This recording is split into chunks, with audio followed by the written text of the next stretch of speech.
My name is Romel Juan. I'm the President CEO of Binalot Fiesta Foods.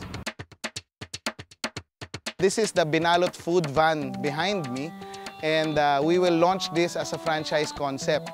This coming franchise show, October 27 sa SMX, it's a complete franchise system na nakapackage na siya. 1,580,000 yung buong franchise, kasama na yung sasakyan, yung franchise fee, all the equipment inside, kasama na yung training, kasama na yung systems, maski yung manual, and it's a mobile business. Kumbaga, this is another kind of fast food kasi umaandar siya.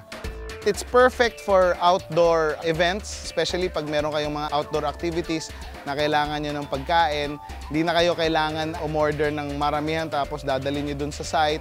Ito, dun na ipe-prepare. So it's going to be hot and fresh. Binalot is actually in partnership with Mitsubishi Motors. The food van is done by Centro Manufacturing, and it's on top of an L200 pickup. So itong L200, pang negosyo talaga yan. Centro Manufacturing devised food van concept na ipapatong lang siya. No? We offer this franchise to existing franchisees kung gusto nilang magkaroon ng parang satellite franchise, or pwede rin na complete package siya na itong kunin mong franchise. As always, Binalot wants to be the pioneer food service to offer this new concept, this new business model. Kumbaga, we are the pioneer in franchising a food van right now.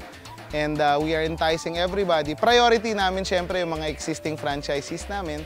Pero pangalawa, yung mga new franchise applicants pwede rin, no? As long as we will approve the location. We're very happy that we partnered with Mitsubishi Motors kasi it made it more affordable. No?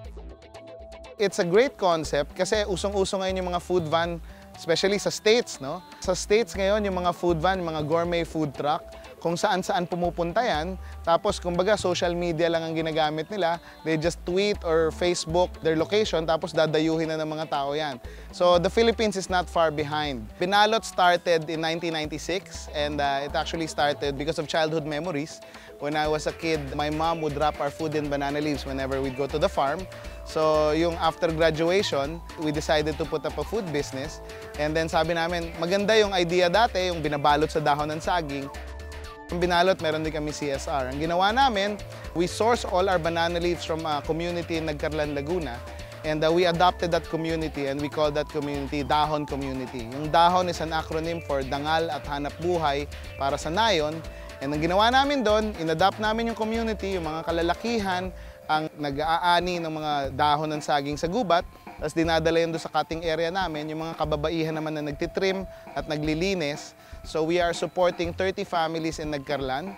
And when we opened in Subic, we also adopted a community in Zambales naman, mga Aitas naman. No? So 20 families in Zambales. And when we opened in Legazpi, we got a community of women weavers.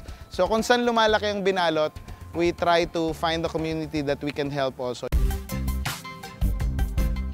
Binalot is your everyday comfort food. Hindi matatagalan ng Pilipino na hindi kumain. Tawag namin dyan mga all-time Pinoy burrits. No? So adobo, tocino, longganisa, sinigang, yung mga talagang kailangan kainin ng Pilipino araw-araw. No? So ang tagline namin is the ultimate Filipino food experience. Basically, makabago na ngayon ang mga Filipino food. It's healthy, it's nourishing, it's nutritious, and it's environment friendly. So that's what Binalot is. Naanyayahan namin kayo lahat na bisitahin yung booth namin sa Philippine Franchise Asia on July 27 to 29 at the SMX. Bisitahin nyo yung booth namin, naka-feature ho doon yung Binalot food van, at hanapin nyo lang ho ako at pakakainin ko kayo ng Binalot. Halina ho kayo, kain tayo ng Binalot.